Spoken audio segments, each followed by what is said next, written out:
Viagem na eletricidade.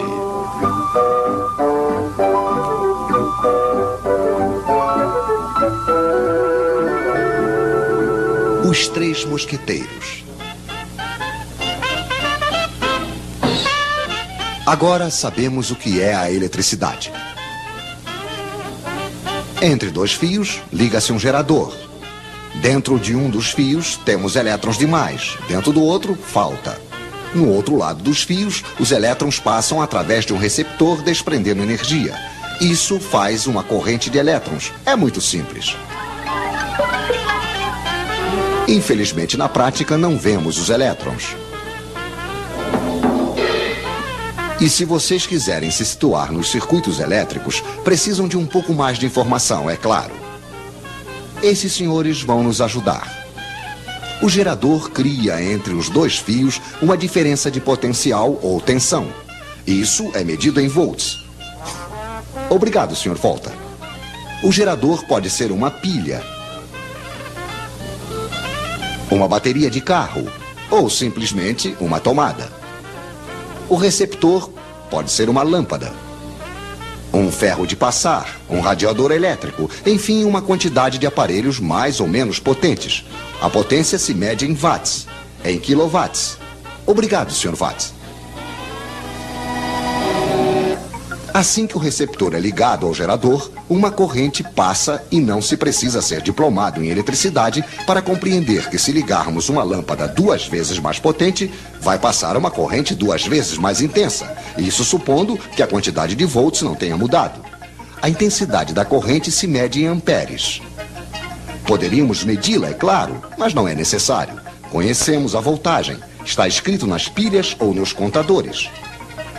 Conhecemos a potência, está escrita nos aparelhos. Basta fazer uma pequena divisão. Intensidade em amperes igual a potência em watts dividido pela tensão em volts. Por exemplo, quanto passa de amperes dentro de um radiador de 1500 watts ligado em uma voltagem de 220 volts? Pois é, passará 1500 dividido por 220, que é igual a 6,8 amperes, se não tivermos errado, é claro. Mas acho que os senhores nos prepararam um pequeno exercício. Em uma mesma tomada, eles vão ligar 3 lâmpadas de 100 watts, um radiador de 1500 watts, uma torradeira de 760 watts e um forno elétrico de 3000 watts.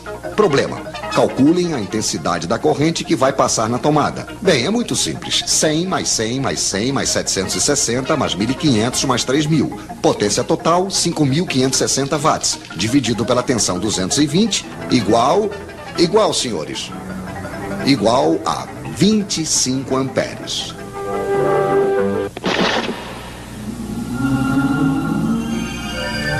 Pois é, não passou absolutamente nada. Ou antes, passou tantos amperes que os fios esquentaram, o isolante queimou, a corrente contentíssima, claro, passou diretamente e houve um curto-circuito.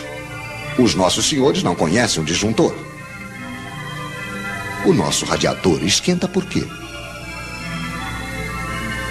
Porque no interior, a corrente passa em um fio que tem uma certa resistência. Para a resistência dos receptores, precisamos de um quarto mosqueteiro, o ohm, que se escreve ômega. Obrigado, Sr. Ohm. Poderíamos medir esta resistência, mas também não precisamos, pois é calculada facilmente. Resistência em ohms igual a tensão em volts dividido pela intensidade em amperes. O seu radiador, que deixa passar uma corrente de 6,8 amperes, terá uma resistência de 32 ohms. Mas é realmente interessante saber disso? Sim, pois os fios que vão para o radiador também têm uma certa resistência.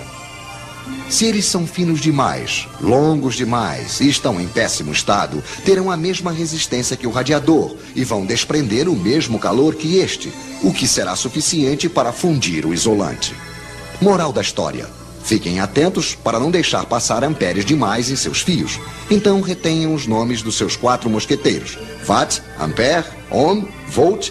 E se além do mais vocês retiverem sua fórmula, estarão quase diplomados em eletricidade.